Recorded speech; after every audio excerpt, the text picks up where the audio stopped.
സുഹൃത്തുക്കളെ, നമ്മുടെ പഞ്ചായത്തിൻ്റെ വലിയൊരു അഭിമാനകരമായ ഒരു പദ്ധതിയെക്കുറിച്ച് പറയാൻ വേണ്ടി വന്നതാണ്. ഒരു മൂത്രപ്പുര നിർമ്മിച്ചിട്ടുണ്ട് നമ്മുടെ പഞ്ചായത്തിന് തൊട്ടടുത്ത് തന്നെ. അത് തുറന്നിട്ട് കൊടുത്തിട്ടുണ്ട്. ആളുകൾക്ക് മൂത്രമൊഴിക്കാൻ വേണ്ടിയിട്ടല്ല, ആർക്കെങ്കിലുമൊക്കെ കയറി കിടക്കുക. എന്താ അതിൻ്റെയൊക്കെ ഒരു അവസ്ഥ?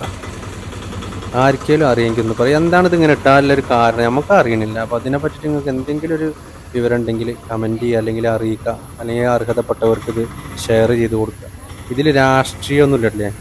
ഒരു രാഷ്ട്രീയമല്ല. നമുക്ക് ഇത് പൊതുജനങ്ങൾക്ക് അത്യാവശ്യമായൊരു സംഗതിയാണിത്. സ്ത്രീകൾക്കും കുട്ടികൾക്കൊക്കെ അവിടെ പിന്നെ നമ്മുടെ പഞ്ചായത്തിലേക്ക് വരുന്നവർക്കും, അതുപോലെ തന്നെ അവിടെ ആയുർവേദിക് ഹോസ്പിറ്റലിലേക്ക് വരുന്നവർക്കും, ബസ് വെയിറ്റ് ചെയ്യുന്നവർക്കും, സ്ത്രീകൾക്കും കുട്ടികൾക്കൊക്കെ അത്യാവശ്യപരമായിട്ടുള്ളൊരു ശുചിമുറിയാണത്. എന്താ അതിൻ്റെ ഒരു അവസ്ഥ? എന്താണ് ഇപ്പോൾ ഇത് ഇത്ര നിർമ്മിച്ച് ഇത് ഇങ്ങനെ ഇട്ടിട്ട് പിന്നെ അത് ആളുകൾക്ക് വേണ്ടി തുറന്നു കൊടുക്കാത്തതിൻ്റെ ഒരു എന്താണ് തുറന്നു കൊടുക്കാത്തത് നമുക്കറിയില്ല. അപ്പോൾ അതിൻ്റെ പുറകിൽ ബോട്ടിൽ വെള്ളമൊക്കെ കൊണ്ടുവച്ചിരിക്കുകയാണ് ആളുകൾ, പുറകിൽ മൂത്രമൊഴിക്കാൻ. അതാണ് അവസ്ഥ. നമ്മുടെ ഇത്രക്ക് മോശപ്പെട്ട ഒരു പഞ്ചായത്ത് ഭരണസമിതി ഇന്നേ വരെ ഉണ്ടായിട്ടില്ല എന്ന് എനിക്ക്. ഇത് അതിൻ്റെ പഞ്ചായത്തിൻ്റെ തൊട്ടടുത്ത ബസ് സ്റ്റോപ്പിൻ്റെ അവസ്ഥയാണ്.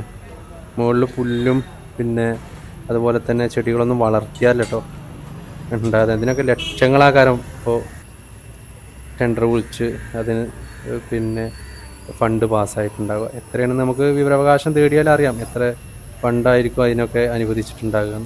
അപ്പോൾ ഇതിൻ്റെ ഒരു അവസ്ഥ നമ്മൾ അർഹതപ്പെട്ടവർക്കൊക്കെ ഇതൊന്ന് ഷെയർ ചെയ്യുക. അറിയുന്നവർ ഇതെന്താണിത് ഇങ്ങനെ ഇടാനൊരു കാരണം എന്ന് വെച്ചാൽ അറിയിക്കുക.